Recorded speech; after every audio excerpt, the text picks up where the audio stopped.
নমস্কার all beautiful and unique sols.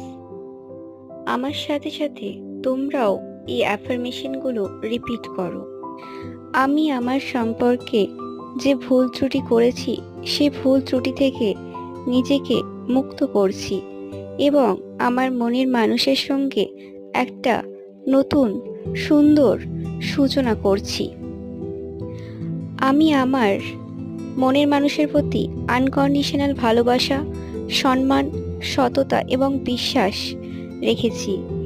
এর ফলে আমার মনের মানুষও একদম সিমিলার এনার্জি অনুভব করছে এবং তারাও ঠিক একইভাবে আমার প্রতি সম্মান, আনকন্ডিশনাল ভালোবাসা, সততা এবং বিশ্বাস রেখেছে।